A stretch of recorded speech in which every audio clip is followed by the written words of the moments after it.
여러분, 오늘은 조금 특이한 제목을 가지고 좀 말씀을 좀 드리려고 합니다. 개구리와 아마겟돈 전쟁. 여러분, 성경은요, 이 마지막 시대 아마겟돈 전쟁은 새 개구리가 전능하신 하나님을 대해서 전쟁을 일으키는 것으로 묘사되어 있습니다. 우리가 그 말씀을 좀 같이 보면서 좀 연구해 보도록 해보겠습니다. 사실 이것은 여섯째 재앙이죠. 여섯째 재앙입니다. 요한계시록 16장에 기록되어 있기 때문에 사실은 7 재앙 가운데 하나로 기록되어 있는 것을 우리가 볼 수가 있습니다. 제가 어릴 때 개구리를 많이 잡아봤습니다. 근데 개구리는 참 아주 흥미있는 생물입니다. 이 개구리는 굉장히 정말 별로 움직이지 않고 아주 점잖은 것 같으면서도 먹이를 잘 잡아먹는 그런 생물이옵니다. 혀가 길기 때문에 혀를 제가 어릴 때 말이죠. 이 파리나 이런 날아다니는 것들을 잡아먹는 것을 가만히 보았는데 그 혀가 얼마나 빠르고 또 얼마나 긴지 정말 영어로 스네치 하는 그런 길게 뽑아내서 얼른 먹이를 잡아들여서 언제 먹이를 잡았는지조차 알아보지 못할 정도로 얼마나 빨리 그 먹이를 삼키는지 모르겠습니다. 그래서 이 개구리 같은 새 더러운 영이 전능하신 하나님과 전쟁을 일으키는 그 장면이 바로 아마겟돈 전쟁인 것입니다. 그런데 흥미있는 것은 이 새 개구리 같은 더러운 영이 자기 부하들을 세상에서 불러 모아서 하나님께 나아가서 하나님과 전쟁을 하기 위해서 아마겟돈이라는 곳으로 모으더라. 그렇게 성경은 말씀하고 있다고 말입니다. 여러분, 사실 이 개구리는 말이죠, 이 바알신의 하나의 상징입니다. 왜냐하면 바알신은 우리가 알다시피 태양신을 섬기는 건 아니겠습니까? 근데 이 태양신이 밤이 되면, 옛날에 생각할 때 밤이 되면 태양이 저기 바다 쪽으로 빠져버리기 때문에 이 태양신이 밤에는 물속으로 들어간다, 그렇게 생각을 했습니다. 그래서 이 태양신이 밤에는 물속에 들어가서 물고기나 아니면 개구리가 된다고 해서 사실은 개구리를 이 바알신, 태양신의 일종으로 그렇게 옛날 이교도인들이 섬기고 있었습니다. 우리 요한계시록 16장 12절부터 16절까지 있는 말씀을 함께 좀 읽어보도록 하겠습니다. 자, 또 여섯째가 그 대접을 큰 강 유브라데에 쏟음에 강물이 말라서 동방에서 오는 왕들의 길이 예비되더라. 자, 여기에 이 유프라데스 강이 말라서 동쪽에서 오는 왕들이 준비된다. 동쪽에서 오는 왕들의 길이 예비된다. 그렇게 이제 설명을 했습니다. 우리 이 점은 우리가 조금 알아보고 지나가야 되겠죠. 또 한 가지 13절에 또 내가 보면 개구리 같은 새 더러운 영이 용의 입과 짐승의 입과 거짓 선지자의 입에서 나오니 그랬습니다. 여러분, 이 새 개구리 같은 더러운 영이 용의 입과 짐승의 입과 거짓 선지자의 입에서 나온다 그랬습니다. 저희는 귀신의 영이라 그랬습니다. 귀신의 영이라. 이적을 행하여 온 천하 임금들에게 가서 하나님 곧 전능하신 이의 큰 날의 전쟁을 위하여 그들을 모으더라. 그렇게 말씀을 했습니다.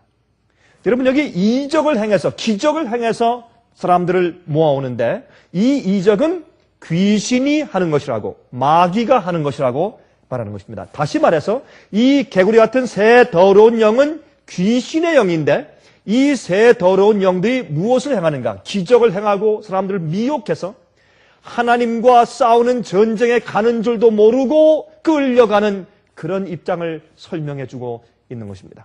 보라, 내가 도적같이 오리니 누군지 깨어 자기 옷을 지켜 벌거벗고 다니지 아니하며 자기의 부끄러움을 보이지 아니하는 자가 복이 있도다.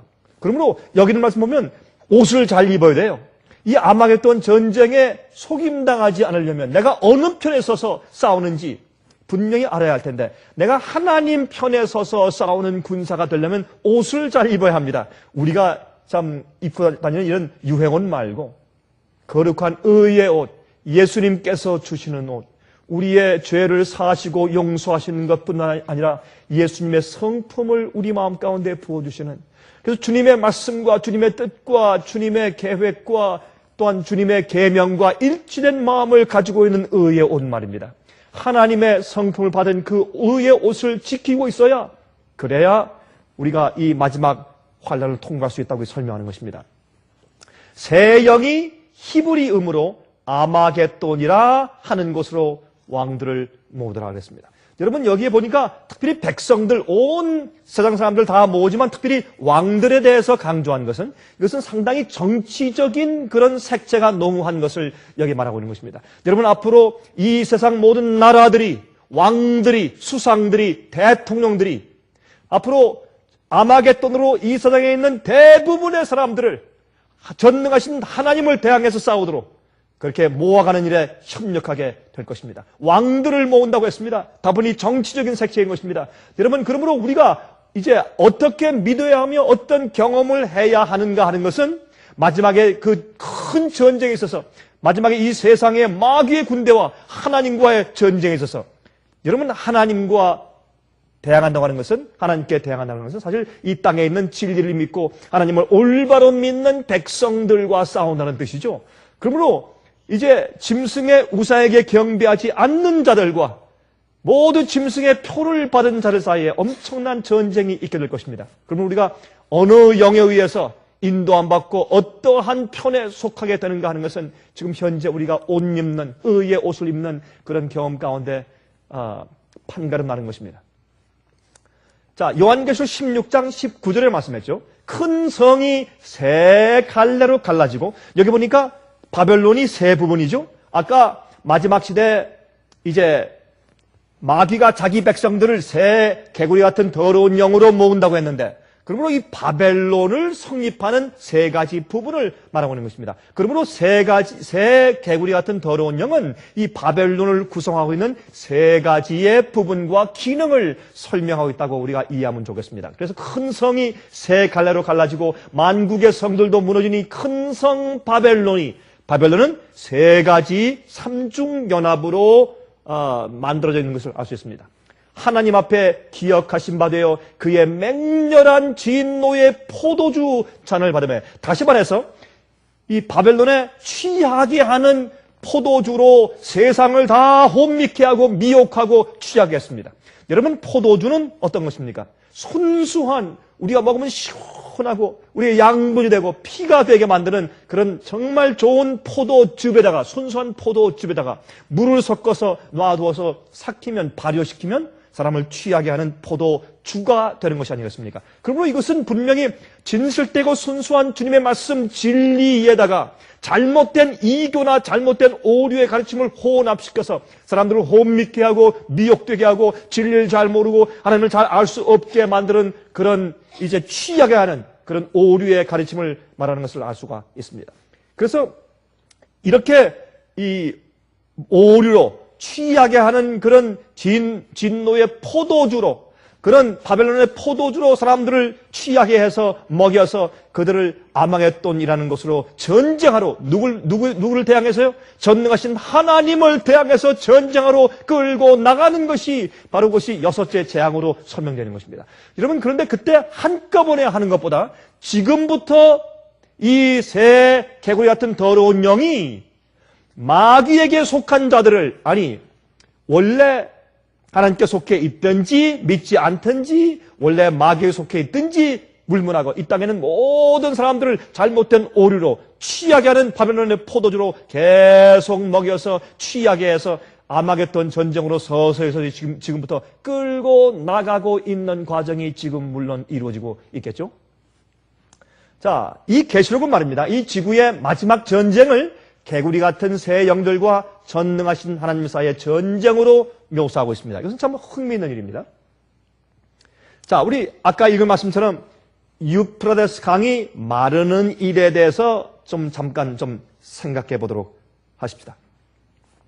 여러분, 흥미있는 것은 말이죠. 1990년도 1월 13일자 인디애나 폴리스 스타 신문은 다음과 같이 논평했습니다. 일반 신문인데 미국에 있는 기독교인들이 얼마나 정말 깊이 이러한 식으로 아마겟돈 전쟁을 인식하고 있는지 우리 그것을 이 신문의 논평을 통해서 알 수가 있어요. 다음과 같이 말을 했습니다.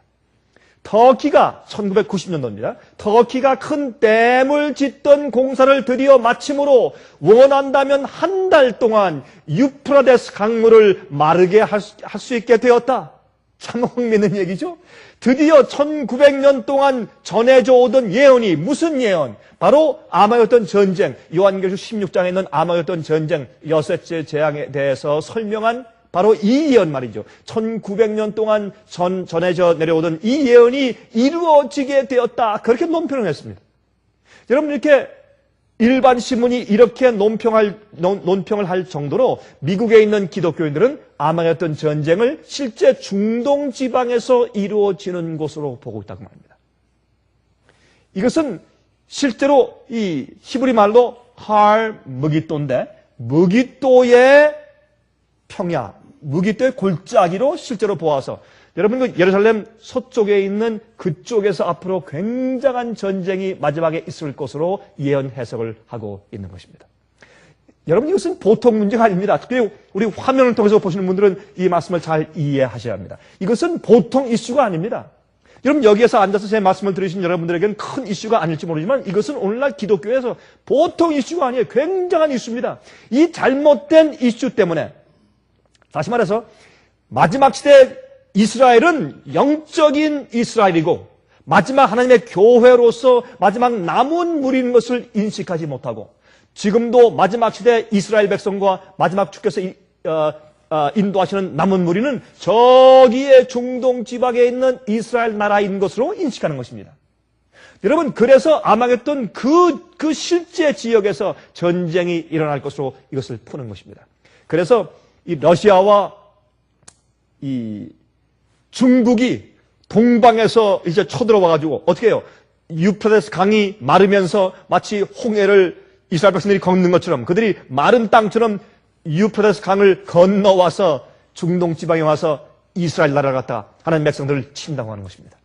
여러분, 재미있는 것은 말이죠. 아니, 그들에게 무슨 비행기가 없습니까? 요즘엔 전투기도 없고 폭격기도 없나요? 아니, 그런 조그만 강이 말라야지 쳐들어올 수 있단 말입니까? 그렇게 정말 이상하고 난센스적인 그러한 것을 지금도 믿고 있는 것은 얼마나 참 이상한 일입니까? 이것은 보통 이슈가 아닙니다. 여러분, 그렇게 해서 앞으로 영적으로 싸워질 진짜 아마겟돈 전쟁에 대해서 알지 못하고 이해하지 못하고 엉뚱한 곳에 시선을 집중하고 초점을 맞춰서 엉뚱한 것을 기대하게 만드는 것이 바로 이 아마겟돈 전쟁에 대한 오해인 것입니다. 그래서 이 말씀을 올바로 성서적으로 이해하는 것은 얼마나 중요한지 모르겠습니다.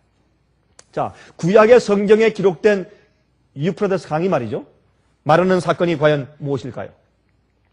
여러분, 대형 박물관에 가시면 사이러스 실린더라고 하는 그런 돌이 있습니다. 이제 곧 제가 좀 그림을 좀 보여드리겠습니다만은, 그 돌도 제가 이제 대형 박물관에 갔을 때 저도 직접 그 돌을 보았는데 참 아주 조그마한 돌입니다. 근데 그 돌 위에 옛날 이 페르시아의 고레스 왕이 바벨론을 쳐들어갈 때 어떻게 바벨론을 정복했는가 하는 아주 상세한 기록이 거기에 기록되어 있습니다. 돌인데 거기에 쇠기 문자로 아주 잘 기록되어 있어요. 고레스 왕이 바벨론을 정복한 경위를 기록해 놓았습니다. 그 위에. 근데 거기에는 기록을 보면 운하를 파서 유프라데스 강물을 빼돌리고 마르게 한 다음에 그 밑에 수문을 통해서 들어가서 바벨론을 정복했다고 그런 거기에 기록을 했습니다. 여러분, 이것은 우리가 다니엘 5장에서 있죠. 벨사살 왕이 1000명 귀인과 함께 술을 마시면서, 여러분, 예루살렘에서 가져온 은금 기명들을 가지고 거기에 술을 넣어서 마시면서, 여러분, 이것은 교회가 바벨론과 결탁해 있는 것을 상징하는 것이죠. 거룩한 하나님의 성전에서 쓰여지는 금과 은 기명들을 가져와서 그 위에 바벨론의 포도주를 부은 것입니다. 그것이 사람들을 취하게 하는 포도주로 요한계시록에 상징적으로 그 낱말을 갖다가 쓰게 된 것이죠. 이것이 사이러스의 실린더입니다. 이렇게 타원 형식으로 된 이런 돌 위에다가 고레스 왕이 자기가 바벨론을 쳐들어갈 때, 여러분, 바벨론은 어떻게 되어 있습니까? 아주 큰 강이 있습니다. 그 강이 가운데로 흐르고 있습니다.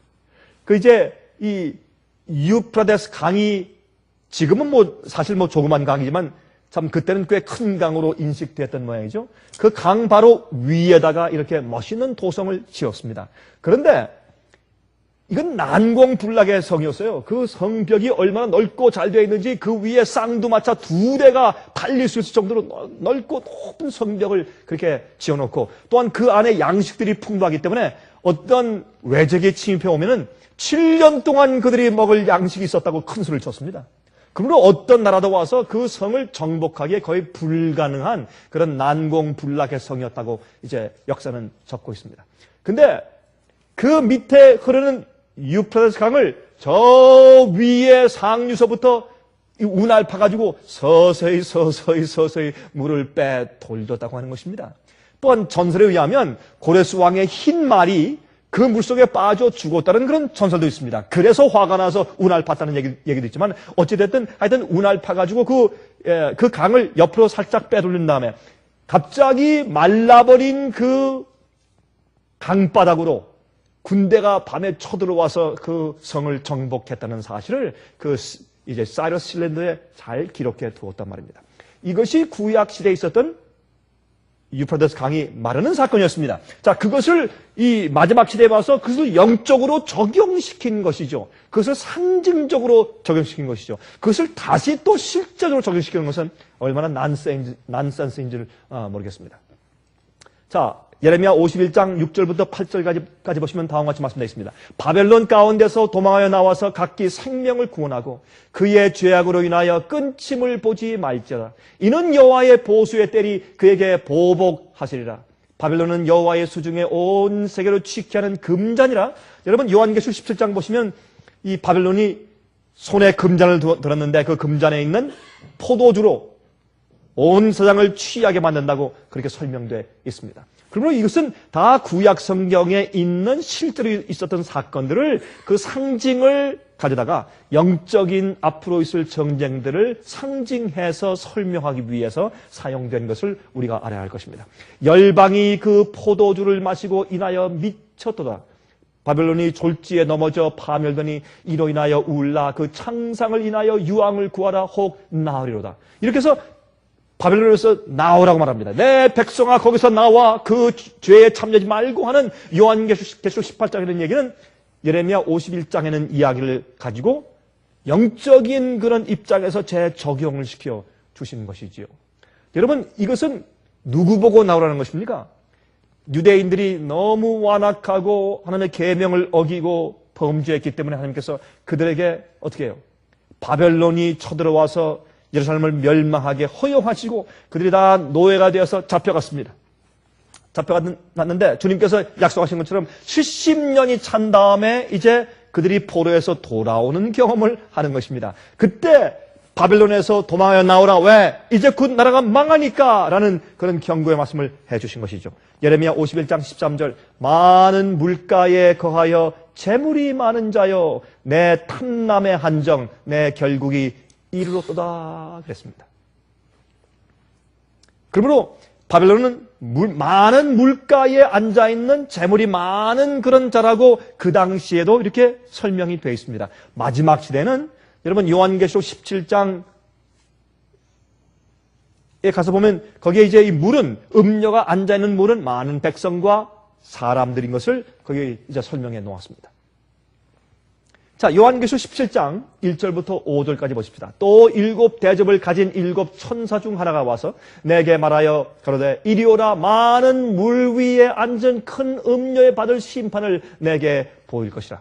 자, 그러므로 여기 있는 말씀은 아까 우리가 읽은 예레미야 51장에 있는 상징 언어를 가져다가 설명해 온 것을 우리가 볼 수 있습니다. 자, 많은 물 위에 앉아 있는 것은 이 바벨론이 많은 사람들과 백성들의 지지를 받고 있다는 것을 상징하죠. 2절 땅의 임금들도 그로 더불어 음행하였고 땅에 거하는 자들도 그 음행의 포도주에 취하였다 하고 곧 성령으로 나를 데리고 광야로 가니라. 내가 보니 여자가 붉은 빛 짐승을 탔는데 그 짐승의 몸에 첨남된 이름들이 가득하고 7 머리와 10 뿔이 있으며 그 여자는 자줏빛과 붉은빛 옷을 입고 금과 보석과 진주로 꾸미고 손에 금잔을 가졌는데 가증한 물건과 그의 음행에 더러운 것들이 가득하더라. 그 이마에 이름이 기록되었으니 비밀이라 큰 바벨론이라 땅의 음녀들과 가증한 것들의 엄이라 하였더라 그랬습니다. 이것은 옛날 바벨론의 경험을 영적으로 다시 이 마지막 시대에 적용시킨 것을 우리가 알 수 있죠. 왜냐하면 그 당시 실제 바벨론이 지금 존재하지 않기 때문에 이것은 영적으로 볼 수밖에 없는 것을 우리가 이해해야 할 것입니다. 이사야 44장 27절부터 45장 4절까지요. 이렇게 말씀되어 있습니다. 기품에 대는 이르기를 마르라 내가 내 강물을 마르게 하리라 하며, 이것은 고레스가 쳐들어와서 바벨론 밑을 흐르고 있는 유프라데스 강을 마르게 해서 공격할 것을 말하는 것이죠. 그런데 여러분 보십시오. 자, 이제 고레스에 대해서 성경이 어떻게 말씀하고 있는가 보십시다. 고레스에 대해는 이르기를 그는 나의 목자라. 이방 왕인 고레스 왕을 나의 목자라고 주님께서 부르십니다. 나의 모든 기쁨을 성취하리라 하며, 예루살렘에 대하여는 이르기를 중건되리라 하며, 성전에 대하여 이르기를 내 기초가 세움이 되리라 하는 자니라. 그러므로 이 고레스 왕 때 제일 먼저 포로 잡혀 있는 유대인들이 돌아가서 예루살렘 안에 있는 성전을 다시 중건하고 다시 건축하라는 첫 번째 명령을 내려주었습니다. 왜요? 이 고레스 왕에 대해서 하나님께서 이렇게 예언하신 것을 그가 보았을 때 깜짝 놀랐겠죠? 예? 여러분, 다니엘을 통해서 또 아니면 거기엔 또 유대인들 통해서 다니엘의 세 친구들 통해서 왕이시여 보시옵소서. 당신께서 바벨론 나라를 쳐들어올 때 유프라데스 강 물을 마르게 하며 쳐들어올 것을 이미 성경에 예언하고 있습니다. 당신이 태어나기 전부터 이 성경책은 당신의 이름을 언급하고 있어. 그랬을 때 그가 얼마나 놀랐겠어요? 깜짝 놀라서 이스라엘 하나님을 높이고 마음 가운데 두려운 마음을 가지고, 그러면 내가 앞으로 너를 위해서 무슨 일을 해준다고 성경에 예언되었느냐? 왕께서는 우리 백성들을 이제 해방시켜서 돌아가서 우리 성전을 다시 짓게 해 주실 것이라고 그렇게 예언되어 있고, 당신을 하나님께서 나의 기쁨을 성취하는 자, 나의 목자라고, 내 백성을 인도하는 목자라고 그렇게 말씀되어 있습니다. 그때 고레스가 그 성경 말씀을 읽으면서 얼마나 큰 감동을 받았을까요?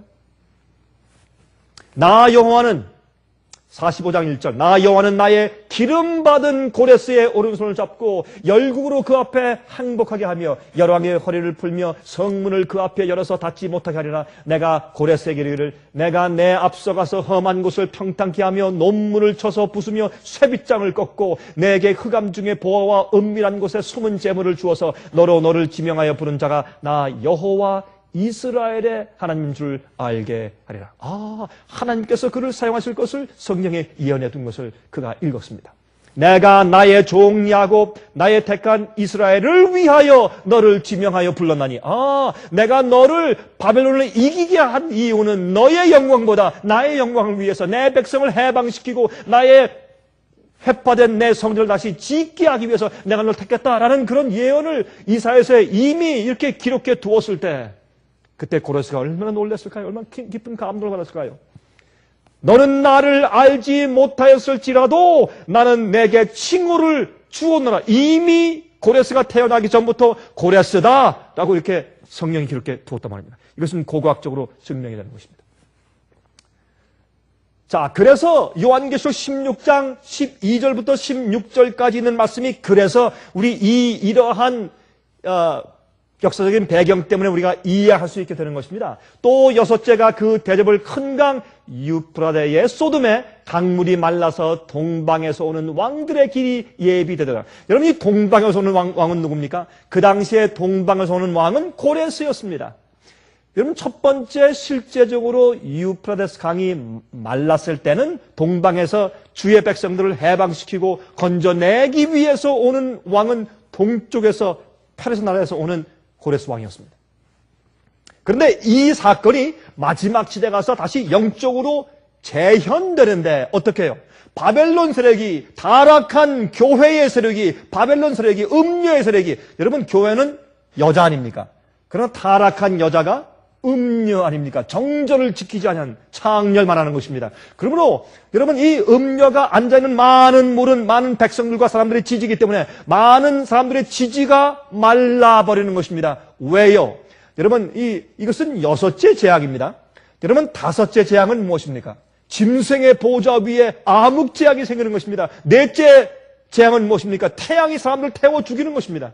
이런 엄청난 재앙들이 생기면서 짐승의 표를 받은 자들에게 이런 일이 생기면 내가 짐승의 표를 받은 것인가? 내가 구원받지 못한 것인가? 내가 예수를 믿는데 라고 사람들이 깜짝 놀라는 것입니다. 그런데 저기 짐승의 보좌 위에 검은 구름이 덮이는데 이것은 소낙비 구름이 아니요. 이것은 엄청난 암흑 재앙이요. 그때 그들이 무엇을 깨닫습니까? 우리가 지금 이 재앙 가운데 있는가? 지금 다섯째 재앙인가? 깜짝 놀라는 것입니다. 그러므로 많은 사람들이 이 바벨론의 세력에 대해서 지지하던 그런 마음을 다 돌이켜서 우리가 미혹당하고 속았구나. 큰일 났네. 이제 우린 죽었구나. 그래서 자기들 미혹한 사람들을 한테 달려가서 그들을 죽이는 일이 있을 것입니다. 엄청난 일들이 있을 것이죠. 그런데 여기에 보면 그렇게 이제 사람들의 지지가 마를 때 영적으로 그때 동방에서 예수께서 동방왕으로 당신의 백성을 구속하기 위해서 재림하시는 것을 이렇게 설명해 둔 것입니다. 또 내가 보면 그때 개구리 같은 새 더러운 영이 용의 입과 짐승의 입과 거짓 선지자의 입에서 나오니 저희는 귀신의 영이라 이적을 행하여 온 천하 임금들에게 가서 하나님 곧 전능하신 이의 큰 날의 전쟁을 위하여 그들을 모으더라. 그 다음에 15절 아까 읽었지만은 이때 주님께서 오셔서 구속함을 받을 자들의 경우는 무엇입니까? 예수 그리스도의 의의 옷을 지켜서 입고 벌거벗지 아니하고 부끄러움을 당하지 않는 것입니다. 새 영이 히브리 음으로 아마겟돈이라 하는 곳으로 왕들을 모으더라 그랬습니다.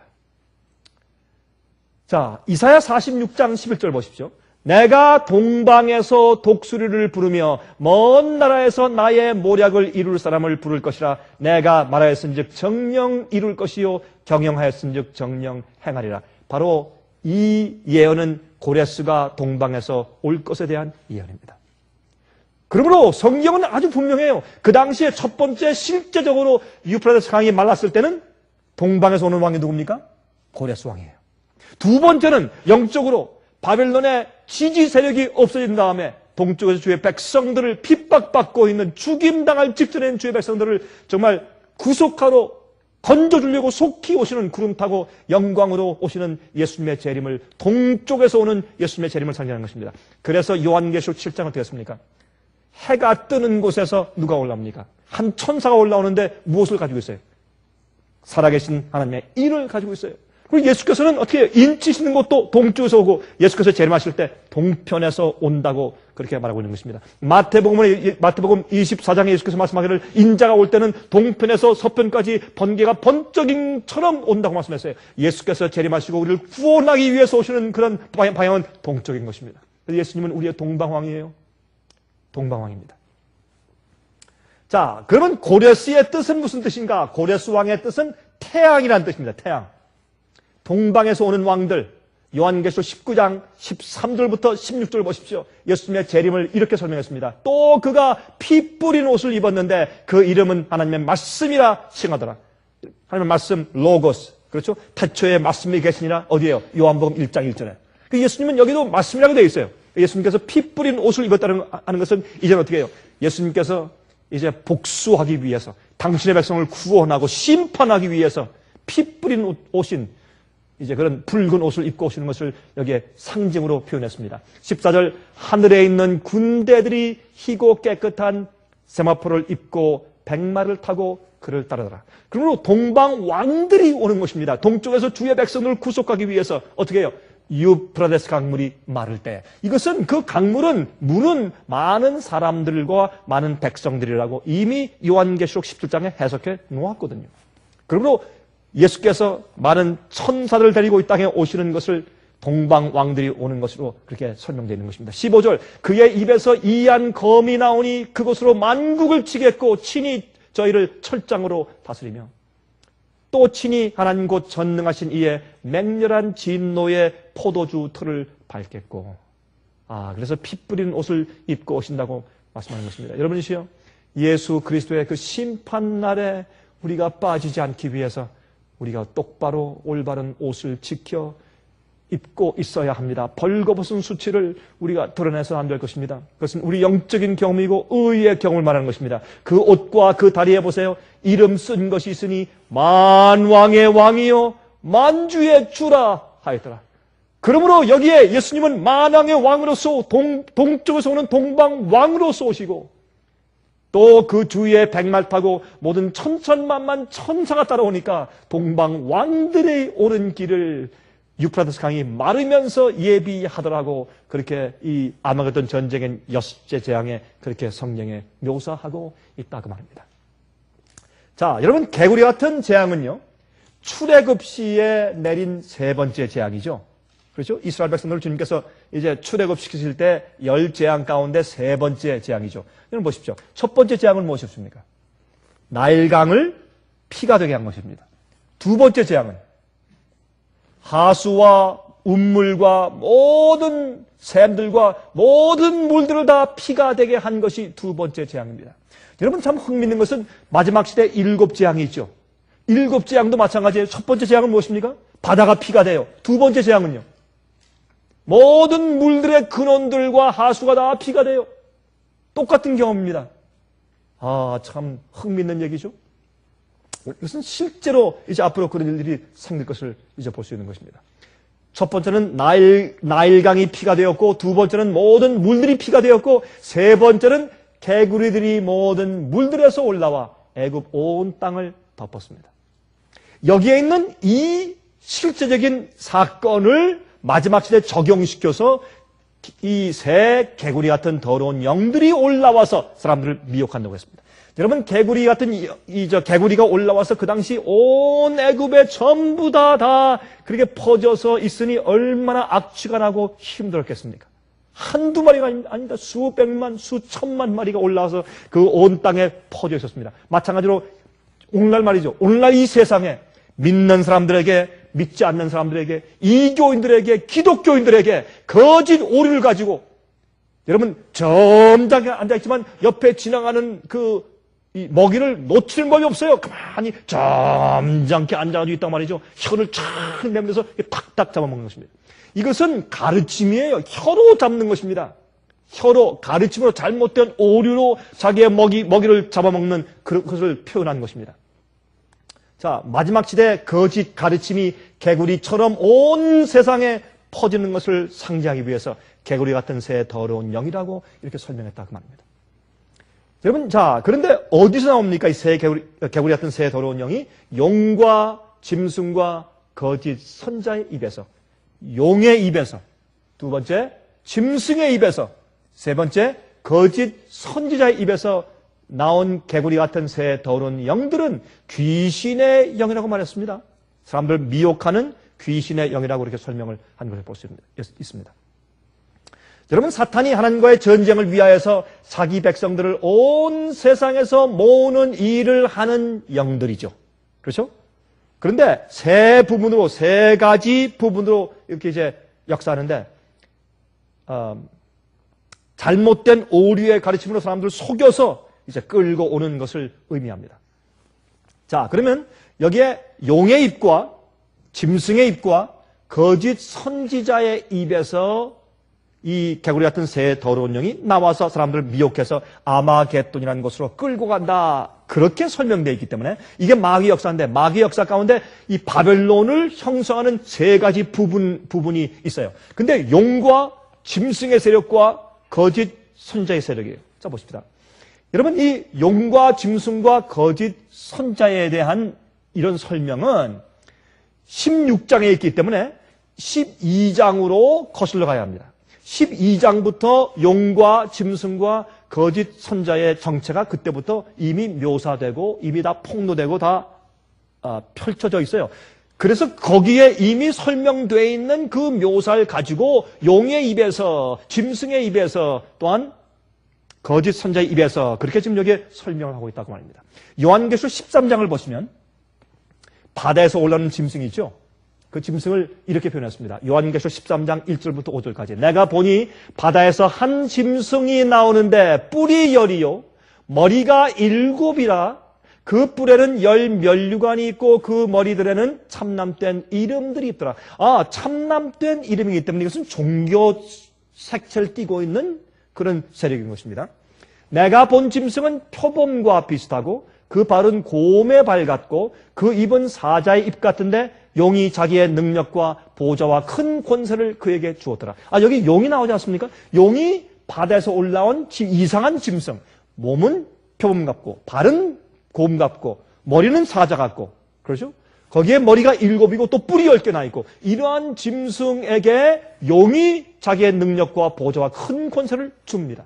여기에 용이 나오고 짐승이 나왔죠? 이 두 세력이 이미 설명되어 있는 것입니다. 그런데 이 짐승이 무엇인가 보세요.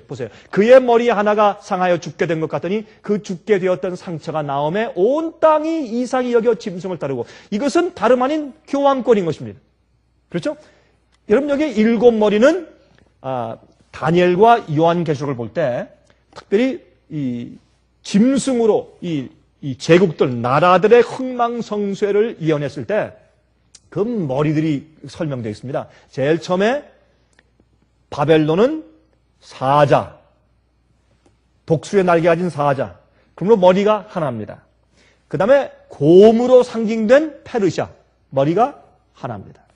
세 번째, 표범 같은 짐승으로 상징된 헬라, 새 날개를 가지고 있죠. 머리가 몇 개입니까? 4개입니다.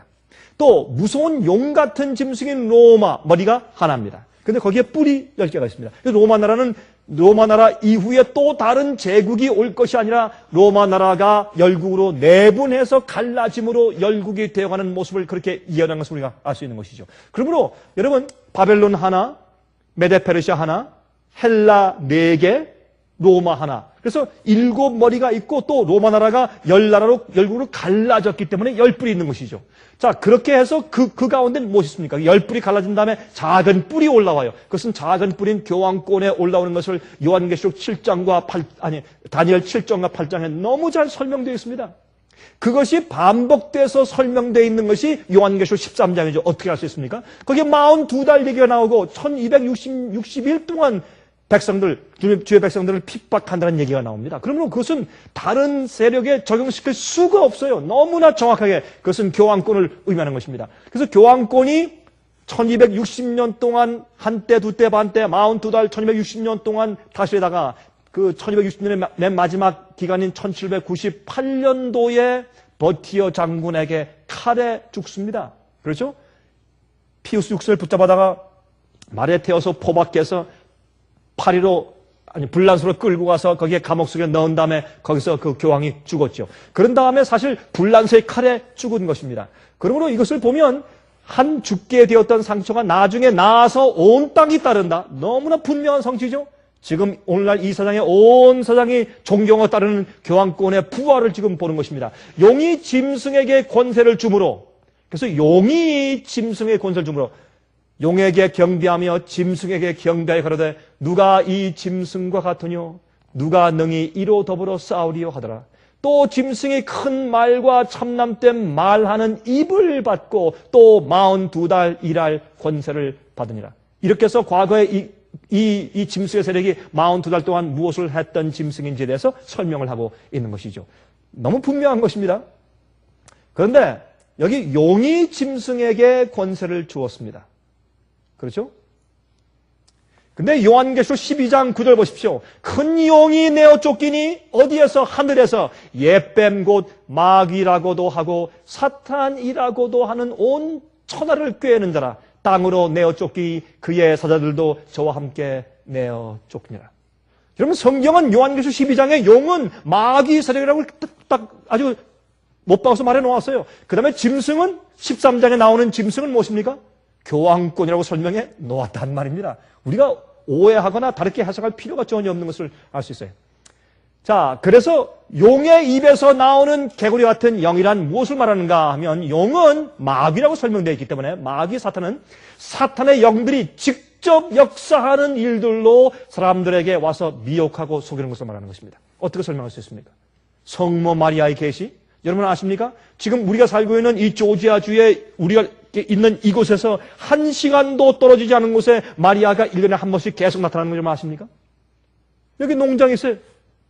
클락스톤에 가면 농장이 있어요. 거기에 1년에 한 번씩 그 농장에 사는 사람에게 성모 마리아가 계속 나타나서 계시를 준다는 것입니다. 여러분, 제가 한 몇 년 전에 제가 제 차를 타고 한 번은 가서 제가 구경을 갔어요. 가니까 사람들이 얼마나 많이 와있는지. 여러분, 그 농장에 차들을 파킹할 데가 없어요. 그 넓은 농장에. 유럽에서 오고, 인도에서 오고, 아프리카에서 오고 말이죠. 남미에서 오고, 아시아에서 오고. 와서 지금 거기에서 이번엔 또 무슨 계시를 받았습니까? 무슨 얘기를 들었습니까? 거기 가면 그 집에 그 옆에 이렇게 마리아 상을 세워놨어요. 거기 가서 헌금을 넣는 통도 다 있고. 여러분 아십니까? 요즘에 말이죠. 이런 성모 마리아가 출현해서 계시를 주기 때문에 계시를 받고 있다고 주장하는 사람들이 이 지구상에 2,300명을 넘었습니다. 이렇게 전혀 모르는 사이에 어마어마한 이런 정말 용의 입에서 나오는 개구리 같은 영으로 사람들을 얼마나 미혹하고 잘못된 가르침을 주고 있는지 모르겠습니다. 여러분, 근데 흥미있는 것은 그런 계시 가운데 많은 부분이 이스라엘을 도라는 것입니다. 아마겟돈 전쟁이 이스라엘 있는 땅에서 이루어질 것으로 말하는 것입니다. 이것은 무엇입니까? 사람들 미혹해서 진짜 영적인 아마겟돈 전쟁에서 알아보지 못하고 참되게 의의 옷을 입는 경험을 하지 못하게 하기 위해서 사람들에게 연막 전술을 쓰고 있는, 사람들을 속이고 있는 일입니다. 이것이 무엇입니까? 개구리 같은 영입니다. 어디에서? 용의 입에서. 용은 사탄이 자기의 영들을 통해, 자기의 타락한 천사 영들을 통해서 직접 거짓 기적을 행해서 사람들을 속이고 있는 역사를 갖다가 용의 입에서 나오는 개구리 같은 영이라고 말했습니다.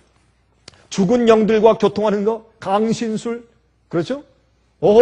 여러분, 귀신 영화, 귀신 프로그램 요즘처럼 이렇게 많이 나오는 그런 때가 과거에 있었습니까? 왜 그렇습니까? 사람들이 그렇게 믿기 때문에 그렇습니다. 성경은 죽은 영은 땅속에서 잔다고 그랬습니다. 영은 이 공중을 떠다니거나 아니면 천당 가거나 아니면 지옥에 가 있는 상태가 아닌 것을 성경이 분명히 얘기하지만 사람들이 잘못 믿고서 죽은 영들과 얼마나 많이 교통하고 있습니까? 또한 사도 요한의 계시, 여러분 아십니까? 요즘에 사도 요한이 나타나서 내가 쓴 그 책, 그 요한계시록, 그것은 상징의 책인데 나도 이해하지 못했어. 너희들 꼭 그것을 이해해야지 구원받는 것은 아니라 괜찮다. 이런 말을 한다는 것입니다. 사도 요한이. 사도 요한이 뭐라고 썼습니까? 여기 있는 말씀을 읽고 듣고 거기 있는 말씀을 지키는 자가 복이 있다 그랬어요.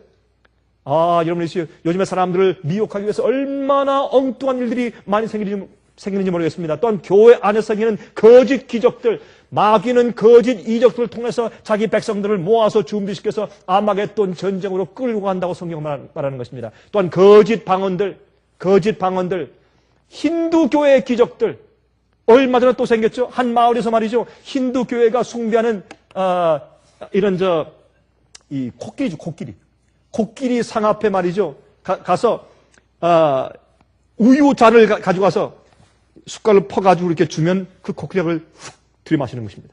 그래서 온 동네 사람들이 전부 다 한 컵씩 가져와서 다 퍼주면 그것을 다 들이마시는데 흥미있는 것은 그 많은 우유 컵들을 가져가서 그 코끼리에게 돌로 만든 코끼리에게 숟갈로 퍼주었는데 그 수많은 갤론 되는 그 우유가 어디로 갔는지 알 수가 없다는 것입니다. 참 이상하죠. 마귀는 심지어는 힌두교를 통해서, 이슬람교를 통해서, 유태인들을 통해서, 많은 기독교인들을 통해서 이상한 기적들을 통해서 가짜 오를 믿게 함으로 사람들을 미혹하여서 아마겟돈 전쟁으로 끌고 가는 것입니다. 심지어 한국은 무엇을 통해서? 무당들을 통해서. 그렇죠? 갈대를 흔들고 작두에서 춤을 추고 이런 식으로 실제 악한 영들이 나타나서 역사하는 것을 용의 입에서 나오는 개구리 같은 영이라고 설명을 했고, 두 번째, 짐승의 입에서 나오는 개구리 같은 영들이 누굽니까? 그것은 교황권을 통해서, 짐승은 교황권이니까 교황권을 통해서, 왜? 요한계시록 12장, 13장에서 이미 설명해 둔 것을 바탕으로 해서 용과 짐승과 거짓 선지자라고 설명했기 때문에 짐승은 교황권입니다. 교황권을 통하여서 잘못된 오류들, 바벨론의 포도주로 마시게 하여서 사람들이 잘못된 가르침에 취해서 비틀거리고 혼돈되게 만드는 것입니다. 참 이상해요. 여러분, 요즘에 어떤 기독교인들은 말이죠, 연옥을 믿어요. 여러분, 영원히 불타는, 이쪽으로 뒤집어서 600만 년 동안 태우고 또 석쇠처럼 또 이렇게 뒤집어서 600만 년 태워가는 그러한 영원히 불태우는 지옥설뿐만 아니라 오늘날 어떤 책에는 기독교인들이 연옥을 믿어요. 그건 상당히 일리 있는 얘기다. 성경에는 없지만은 로마 교회에서 말하는 것이 일리가 있다. 왜? 우리 같은 자들이 어떻게 금방 천당에 가느냐. 어디 가서 좀 타고 정결케 된 다음에 가야지. 연옥이 일리가 있다. 그런 기독교인들이 생겨요. 참 이상하지 않습니까? 원죄설, 잘못된 복음, 주일 성수 제도, 세크라멘트, 성체설, 그렇죠? 미사 드리는 것들, 고해 성사 이런 모든 잘못된 바벨론의 포도주로 사람들을 혼돈시켜서 진리를 믿지 못하게 하는 것입니다. 어떤 사람들은 이렇게 말합니다. 목사님, 조금 잘못을 믿고 조금 이상하게 믿더라도 예수만 믿고 주님 앞에 나가면 되는 것이 아니겠습니까? 문제는 여기에 있습니다. 우리가 믿는 두뇌는 하나입니다. 우리가 주 앞에 바치는 심장도 하나고 우리의 열심도 하나고 우리 정열도 하나고 우리 시간도 하나밖에 없어요. 그러므로 우리가 주 앞에 들을 시간을 다른 데 쏟으면 동시에 주 앞에 우리가 헌신할 시간이 없는 것입니다. 내 재주를 세상을 위해 살고 돈을 위해 살면 주님 위해서 희생할 내 재주가 그만큼 없어지는 것입니다. 우리가 가지고 있는 것들은 하나씩밖에 없기 때문에 우리가 세상을 위해 살 수 있는 달란트가 따로 있고 주님 위한 달란트가 따로 있는 것이 아닙니다. 우리가 가지고 있는 재주는 세상을 위해서 쓸 수도 있고 주님을 위해 쓸 수가 있는 것입니다. 우리가 그것을 선택해야 되겠죠. 마찬가지입니다. 우리의 두뇌와 우리의 정열과 우리의 이해와 우리 이 두뇌의 기능도 한 가지밖에 없어요. 그러므로 우리가 사실 성경 진리대로 믿지 않고 다른 오류와 조금 잘못되고 삐뚤어진 대로 믿어버리면 그만큼 그렇게 잘못된 오류가 내 마음을 차지하게 돼 있어요. 또 진리는 하나님이기 때문에 진리는 거울 같아서 우리가 그 진리를 잘못 삐뚤어 알면 하나님이 삐뚤어 보여요. 성경의 진리가 잘못 보여요. 그러면 내 마음 가운데 영적인 경험이 잘못 들어오는 것입니다. 왜? 하나님을 오해하고 있기 때문에. 그러므로 진리대로 믿지 않고 오류를 내 마음 가운데 품고 있다는 것은 굉장히 위험한 것인데 그것은 나를 잘못된 길로 이끌기 위한 큰 문을 열어놓는 것이라고 말합니다. 잘못 믿으면 어떻게 해요? 잘못된 그 마귀의 유혹과 시험에 넘어갈 그런 문을 활짝 여는 일이라 말입니다. 자, 세 번째, 거짓 선자의 입에서 나오는 개구리 같은 영입니다. 여러분, 요한계시록 12장에 용이 나오죠. 13장에 바다에서 올라오는 짐승이 나오죠. 11절에 가서 땅에서 올라오는 짐승이 나와요. 누굽니까? 미국입니다. 그렇죠? 근데 미국이 어떻게 한다고 했습니까? 미국이 먼저 나온 짐승인 교황권을 위해서 어떻게 해요? 그 앞에서 그에게서 받은 이적을 앞에서 행해주며 먼저 나온 짐승인 교황권을 위해서 우상을 세우고 또한 모든 세상 사람들로 하여금 그에게 경배하게 하더라 그랬어요. 그러므로 이 교황권을 세워지기 위해서 앞잡이 노릇을 하는 미국에 대해서 그렇게 예언을 해두었다고 말입니다. 그건 분명한 얘기죠.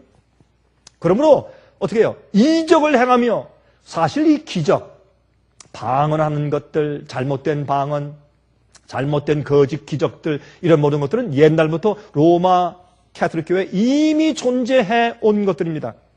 그것은 사실 로마 교회에서 개신교가 배워온 것이죠. 옛날 우리 50년대, 60년대, 70년대 초기까지도요. 한국에는 교회들이 참 점잖았습니다. 요즘처럼 그렇게 막 떠들면서 소리치면서 그렇게 막 뛰놀면서 그렇게 찬송 부르고 예배드리고 그런 것이 옛날에 제가 젊을 때만 해도 없었습니다. 한국에. 어디서 배워왔습니까? 미국이 먼저 했어요. 온 세상 기독교회가 미국에서 배워왔습니다. 미국의 기독교는 어디서 배웠을까요? 로마 캐톨릭교회에서 배워왔습니다. 그러므로 하나님의 교회 안에서 잘못된 예언을 하며 오류를 가르치는 지도자들을 말하는 것입니다. 미국이 먼저 나온 짐승을 위해서 앞장서서 기적을 행하며 사람들을 미혹하는 모습을 거기에 이제 말씀했는데 이 거짓 선지자의 역사가 온 세상에 퍼져서 사람들을 미혹하고 있는 것을 여기에 경고하고 있는 것입니다. 그러므로 영은 무엇입니까? 마귀의 영들이 직접 내려와서 모든 종교에, 모든 믿지 않는 자들과 모든 종교에 다 퍼져서 이상한 기적들을 보이면 사람들을 미혹하는 것을 말하는 것이고 두 번째 짐승의 입에서 나오는 것은 바벨론의 오류의 포도주로 사람들을 진리를 오해시키고 잘못 이해케 하는 역사를 말하는 것이고 세 번째 거짓 선자의 입에서 나오는 개구리 같은 영이라는 영은 미국을 중심으로 해서 잘못 오류를 받아들이고 오해하고 있는 기독교회가 사람들에게 역사하고 있는 미혹하는 모습을 설명하고 있다고 말입니다. 땅에서 올라오는 새끼양 같은 짐승 말이죠. 요한계시록 13장 11절부터 15절 너무 잘 설명되어 있죠. 내가 봄에 또 다른 짐승이 땅에서 올라오니 새끼양같이 두 뿔이 있고 용처럼 말하더라. 저가 먼저 나온 짐승의 모든 권세를 그 앞에서 행하고 땅과 땅에 거하는 자들로 처음 짐승에게 경배하게 하니 곧 죽게 되었던 상처가 나온 자니라. 큰 이적을 행하되 심지어 사람들 앞에서 불이 하늘로부터 땅에 내려오게 하고 무엇을 합니까? 기적을 행합니다. 거짓 기적이죠. 짐승 앞에서 받은 바 이적을 행함으로 땅에 거하는 자들을 미혹하며 이건 거짓 선지자입니다. 그래서 미국이 가장 크게 세상을 미혹하고 있는 것이 뭐예요? 미국에 있는 기독교회인데 무엇을 합니까? 앞으로는 아마겟돈 전쟁이 영적인 전쟁이 아니고 주의 백성과 마지막 짐승의 표를 받은 자들의 전쟁이 아니고 어떻게 해요? 러시아와 중국이 이스라엘을 쳐들어오는 것이다. 유프라테스 실제 강이 마르면서 쳐들어온다고 하는. 그래서 저기에 이스라엘 나라로 초점을 맞추게 만드는 것입니다. 거기서 마치 앞으로 큰 전쟁이 생기는 것처럼 말하는 것입니다. 여러분 앞으로 여러분 아십니까? 교황이 예루살렘에 가서 그 보좌에 앉게 될 것입니다. 왜요? 온 세상 기독교인들이 모든 신경과 주의를 다 그곳에 집중하고 있기 때문에 요즘에 말이죠. 이스라엘의 예루살렘의 그 근교에 새 성전을 짓기 위해서 엄청난 사업이 진행 중입니다. 많은 부자 기독교인들이 은을 바치고 금을 바치고 그다음에 또 진주를 바치고 돈들을 바쳐서 어마어마하게 옛날 솔로몬 시대 왕 같은 그런 영광이 큰 그런 성전을 지으려고 다 재료는 준비해 놓았는데 아랍과의 지금 싸움과 팔레스타인과의 전쟁 때문에 그 일을 할 수가 없어요. 그러나 그러기 때문에 빨리 중동 전쟁을 종식시키기 위해서 이 미국이 그렇게 도와주려고 애를 쓰는 것입니다. 정치적으로. 여러분 왜 지금 이슬람 테러리스트가 생깁니까? 그 이유는 미국이 유대인들을 너무 감싸고 이스라엘 나라를 마치 마지막에 하나님께서 선택하신 아직도 여전히 선택한 선민인 줄 알고 도와주기 때문에 이런 정치적인 문제가 생기는 것이 아니겠습니까? 그러므로 미국이 사실은 무슨 역할을 합니까? 거짓 선지자 역할을 해서 마지막 시대에 아마겟돈 전쟁을 오해시켜서 잘못 끌려가게 만드는 그런 예언을 하고 있단 말입니다. 기독교회가 미국과 합세해서 바로 그 일을 하고 있는 것입니다. 오늘날 많은 교회들이 자 보세요. 땅에 거하는 자들에게 이르기를 칼에 상하였다가 살아난 짐승을 위하여 우상을 만들라 하더라. 교황권이죠. 저가 권세를 받아 그 짐승의 우상에게 생기를 주어 그 짐승의 우상으로 말하게 하고 또 짐승의 우상에게 경배하지 아니하는 자는 며칠든지 다 죽이게 하더라. 그랬습니다. 자, 여러분 이 땅에서 올라온 새끼양 같은 짐승을 보면 사실은 아메리칸 바팔로죠. 미국의 들소에 새끼가 태어나면 꼭 양 같습니다, 모습이. 그래서 이제 사도 요한이 계시 가운데 볼 때 말이죠. 양 같은 짐승이 올라오면 양이 아니에요. 양 같은 짐승. 물론 그것은 예수를 상징하는 양 같은 짐승으로 말했지만 또 한 가지는 양 같은 짐승은 여러분 이 아메리칸 바팔로, 이 아메리칸 들소의 새끼들은 꼭 양 같아요. 가만히 보니까 양은 양 같은데 양이 아니란 말이에요. 그래서 양 같은 짐승이 올라왔다고 이렇게 표현을 한 것은 얼마나 재미있습니까? 그래서 바로 이 기독교의 정신을 가지고 핍박에 피해서 도망 온 자들이 세운 그런 나라, 그 나라가 나중에 용처럼 말한다고 해서 이것은 마지막 세상을 미혹하고 아마겟돈 전쟁에 대해서 크게 오해시키는 미혹하는 거짓 선지자로서 더러운 개구리의 영의 역할을 하고 있는 것을 성경은 우리에게 지목해 주고 있다고 말입니다. 세상에 얼마나 거짓 기적이 많습니까? 그렇죠? 엄청난 일들이 벌어지고 있습니다. 지금 시간이 없기 때문에 제가 좀 이제 끝해야 할 텐데, 많은 이렇게 병 고치는 목사들이 옛날 예수님보다 인기가 더 좋습니다. 더 큰 영광을 받습니다. 더 큰 존경과 명예를 얻습니다. 그렇죠? 그런데 여러분 이 Counterfeit Revival, 가짜 부흥 운동이라고 책을 쓴 행크 헤너그랍 목사님은 LA에서 방송을 하고 있는 목사인데 그분은 바로 이런 모든 것들은 다 거짓 부흥 운동이라고 신랄하게 그런 비판하며 아주 잘 설명을 해서 책에 써놓은 것을 제가 읽었습니다. 얼마나 올바른 얘기인지 모르겠습니다. 자, 그럼 새 개구리 같은 영들이 하는 일의 목적은 무엇입니까? 사람들을 전능하신 하나님과 전쟁하도록 아마겟돈으로 모아오는 것입니다. 무슨 오류들로 사람들을 속여서 하나님을 대항하여 싸우도록 모아오고 있습니까? 거짓 복음, 잘못된 복음을 가르치고 재림에 대한 잘못된 이해를 만들고 비밀 휴거를 가르치고 예수께서 오시기 전에 그리스도인을 믿는 자들의 영은 미리다 휴거돼서 올라갈 것이다 하는 잘못된 것을 가르치고 복천년설을 가르치고 예수께서 오신 다음에 의인들이 하늘에 올라가서 1000년 동안 사는 것이 아니라 예수께서 오시기 전에 미리 복천년이 이 땅에서 이루어진다고 가르치고 영원히 타는 지옥설을 가르치고 또 한 가지 중요한 것은 하늘에 있는 하나님의 역사를 보지 못하게 하고 이 지구상에 있는 실제 이스라엘 나라로 시선을 집중시켜서 엉뚱한 일에 정성을 다하게 만드는 것입니다. 자, 그러므로 여러분 요한계시록 16장 17절부터 21절 보시면 7지의 재앙을 말하면서 어떻게 해요? 하늘에서 번개, 뇌성, 천둥이 있어요. 하늘에서 이루어지는 일에 관심을 가지라라고 하나님께서 뇌성과 천둥, 번개를 치세요. 왜? 이 땅에 있는 이스라엘로 시선 집중할 때 하늘에 있는 새 예루살렘 성전과 하늘에 있는 거룩한 성전에서 정결사업이 이루어지는 그 일에 중심을 두고 거기에 시선을 집중시키고 우리 깨끗한 의의 옷을 입는 경험을 해라 라고 말하고 있다고 말입니다.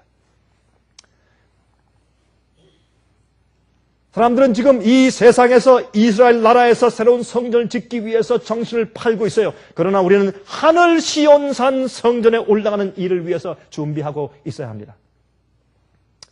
여러분 1946년도에 건국된 이스라엘에 이것은 적용될 수가 없는 것입니다. 이사야와 에스겔의 약속들은 앞으로 있는 남은 자들에 대한 예언이지 이것은 이스라엘 나라가 세워진 것이 아닙니다. 여러분 그 땅이 남은 자들이 회복하고 나면 흩어진 이스라엘 백성들이 다 돌아온다는 예언은 그 내용들은 유대인들이 바벨론의 포로에서 해방돼 가는 것에 적용이 많이 됐고 또 그들이 완전히 돌아오면 더 이상 전쟁이 없고 쉼과 영원한 쉼과 평안하게 거한다고 했습니다. 지금 이스라엘 나라는 얼마나 전쟁이 많아요? 거기 평안이 있습니까? 평안이 없어요. 이 예언을 이사야와 에스겔 예언을 거기에 적용시킬 수가 없는 것입니다. 그럼 시간이 다 됐습니다.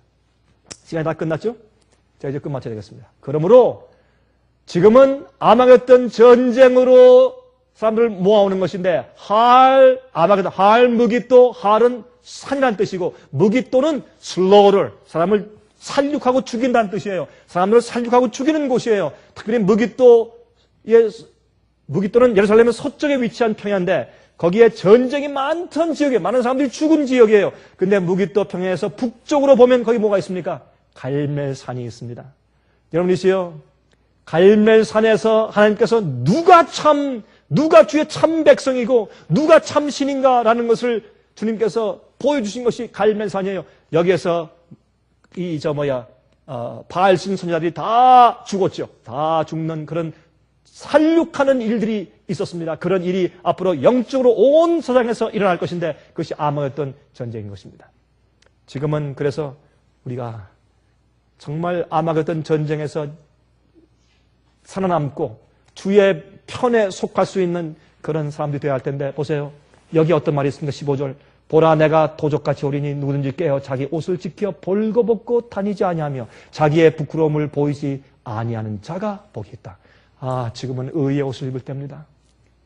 여러분 이 세상 전체가 아마겟돈 전쟁으로 미혹되어 새 더러운 영에서 끌려갈 때 주의 남은 백성들은 주의 의의 옷을 입는 것을 준비해야 합니다. 스바냐 3장 13절은 어떻게 했습니까? 이스라엘 남은 자들은 악을 행치 아니하며 거짓말을 하지 아니하며 입에 괴울한 혀가 없으며 그랬어요. 요한복음 1장 47절 예수께서 나다나엘을 만났을 때 그가 참 이스라엘 사람이라 그 속에 간사한 것이 없다. 이것은 요한계시록 14장에 있는 14만 4천에게 대한 똑같은 얘기예요. 간사함, 괴울이 없단 말입니다. 똑같은 입에 거짓이 없다. 똑같은 얘기예요. 주의 참된 백성들은 의의 옷을 입은 사람들은 예수의 마음을 품고 있기 때문에 주의 계명과 일치된 마음을 가지고 있는 것입니다. 의의 옷을 입은 것입니다. 그런 자들이 준비된 때입니다. 요즘에 특별히 저기 이스라엘에서 성전을 짓습니다. 도네이션 하십시오.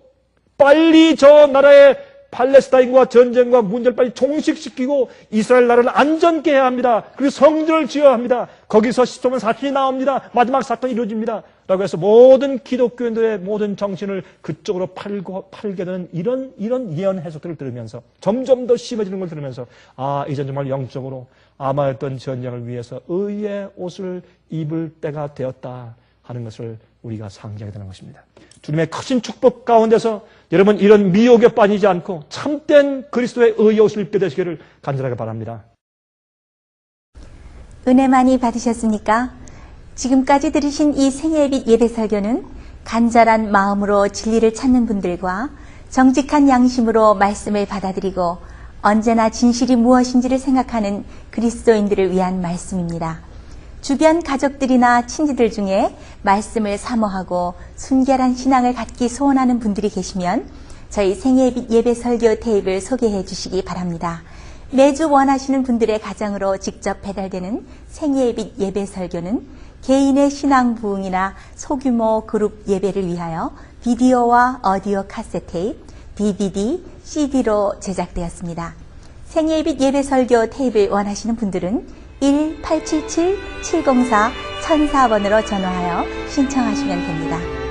그럼 다음 시간까지 안녕히 계십시오.